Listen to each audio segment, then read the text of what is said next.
Praise lord. మన ప్రభువుడు ప్రియ కుమారుడైన యేసు క్రీస్తు ప్రభు పేరిట మీ అందరికీ హృదయపూర్వకమైన వందనములు. ఈ సమయంలో బైబిల్ లేఖనం నుంచి ఒక చిన్న మాట చదువుకుందాం. మత్తయి సువార్తమానము 22వ అధ్యాయము 39వ వచనంలో ఒక మాట ఉంటుంది.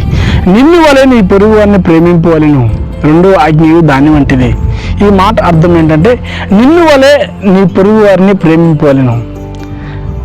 నిన్ను నీవు ఏ రీతిగా ప్రేమించుకుంటావో ఆ రీతిగానే నీ పొరుగు వారిని కూడా ప్రేమించేవాడిగా నీవు నేను మనందరం ఉండాలి. ఈ యొక్క అంత్యకాల సమయంలో మనం నివసిస్తున్న సమాజంలో, ఈ ప్రపంచ కాలంలో ఎలా ఉందయ్యా అంటే, మనుషుల మధ్య ప్రేమ కనిపించట్లేదు, అన్నదమ్ముల మధ్య ప్రేమ కనిపించట్లేదు, అక్కా చెల్లెల మధ్య ప్రేమ కనిపించట్లేదు, అనేక రీతిలో బంధుమిత్రుల మధ్య ప్రేమ కనిపించట్లేదు. ఎక్కడ చూసినా స్వార్థపూరితమైన ప్రేమలు కనిపిస్తూ ఉన్నాయి. నిన్ను నీవు ఏ రీతిగా ప్రేమించుకుంటావో ఆ రీతిగా నీవు ఇతరులను ప్రేమించగలిగే మనసును కలిగి ఉండాలి. ప్రభునందు ప్రేమ దేవుని బిడ్డలారా, ఈ వాక్యం విన్న దేవుని బిడ్డలారా, ఈ మాటలు శ్రద్ధగా ఆలకించండి. మనం ప్రేమ కలిగి జీవించాలి. క్రైస్తవుడు అనగా క్రీస్తుని పోయి నడుచుకునేవాడిగా ఉండాలి. క్రీస్తు ఏ రీతిగా ప్రేమను పంచాడో ఆ రీతిగా ప్రేమించాలి. ఈ లోకంలో మనం ఎలా ఉంటామంటే, మనల్ని ప్రేమించేవారిని మనం ప్రేమించేవారిగా ఉంటాం, మనకు పెట్టిన వారికే మనం పెట్టేవారిగా ఉంటాం.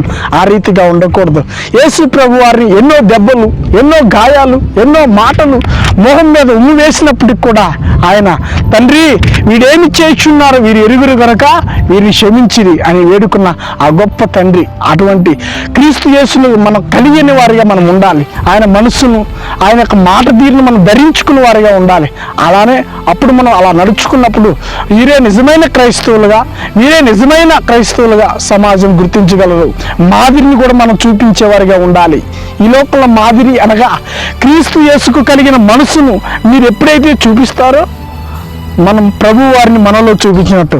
రవీంద్రనాథ్ ఠాగూర్ దగ్గరికి ఒక దైవజనుడు వచ్చి ఈ రీతిగా చెప్పాడంట, అయ్యా ఈ లోకంలో మీరు ఎన్నో పుస్తకాలు చదివారు, ఎన్నో గొప్ప గొప్ప గొప్ప పుస్తకాలు రాశారు, కానీ ఇదిగో నేను ఇచ్చే ఈ పరిశుద్ధ గ్రంథాన్ని ఒక్కసారి చదవండి అని చెప్పినప్పుడు రవీంద్రనాథ్ ఠాగూర్ ఆ యొక్క బైబిల్ తీసుకొని చదివి 4 నెలల తర్వాత మరలా ఆ దైవజనుడు మళ్ళీ వచ్చి అడిగారంట రవీంద్రనాథ్ ఠాగూర్ దగ్గర వచ్చి, అయ్యా నేను ఇచ్చిన పుస్తకాన్ని మీరు చదివారా అన్నప్పుడు ఆయన చదివాను అయ్యాను. మరి దీన్ని బట్టి మీరు మా దేవుణ్ణి, మా యొక్క యేసుక్రీస్తు ప్రభు వారిని సొంత రక్షకుడిగా అంగీకరించవచ్చుగా అన్నప్పుడు రవీంద్రనాథ్ ఠాగూర్ ఒక మాట అన్నారంట, ఈ బైబిల్ గ్రంథంలో ఏదైతే చెబుతుందో ఈ ప్రపంచ దేశంలో ఉన్న క్రైస్తవులందరూ అది పాటిస్తే ఒక్క రవీంద్రనాథ్ ఠాగూర్ కాదయ్యా, ప్రపంచమే మారిద్దానంట. దేవునికి స్తోత్రం చెప్పండి, దేవునికి స్తోత్రం.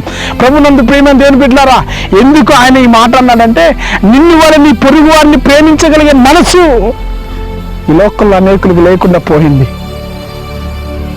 ఆ రీతిగా మనం ఉండకుండా, ఆ రీతిగా మనం ప్రభువును చూపించి, ప్రభువును మాదిరిగా నీవు నేను మనందరం బ్రతకాలని ప్రభు పేరట మనం చేయొచ్చు. ఈ చిన్న మాటలు దేవుడు బహుగా ఫలింప చేయనుగాక. దేవునికి స్తోత్రం.